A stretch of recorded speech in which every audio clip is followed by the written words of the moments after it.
Happy Wednesday, everybody.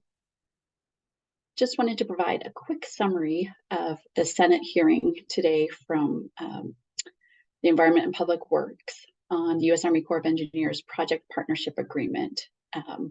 That agreement that occurs between the U.S. Army Corps of Engineers and a non-federal sponsor when you take on a federal project. The hearing was really helpful, and we really appreciate the Senate committee taking the time to do this to help inform the Water Resources Development Act.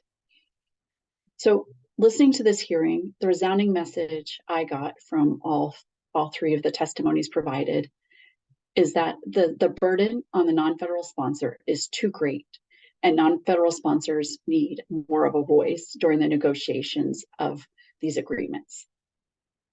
The first major issue that was discussed was indemnification. Is that the liability of a project falls almost solely to the non-federal sponsor when this sponsor has not much say in the actual implementation of the project.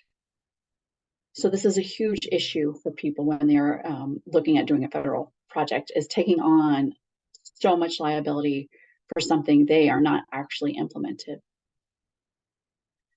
The next big discussion point was on operations and maintenance. Again, you agree with this partnership agreement at the beginning of the project, and you agree to operate and maintain it once it gets turned over to you as the non-federal sponsor. But you don't understand, or you don't know what those requirements are of O&M when you agree to this. And so there needs to be more alignment between the Corps of Engineers and the non-federal sponsor during the process to develop that operations and maintenance requirements. And there needs to be also an appeals process when there is disagreement or not alignment between the two. It's very challenging to accept all that responsibility in the beginning in this agreement when you have no idea what you're signing on for the life of the project.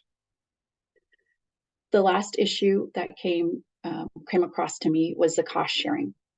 Again, you enter into this project partnership agreement saying you are going to cost share with the federal government, but you have no idea what the bill is, and you have no idea the timing of when that bill is going to come.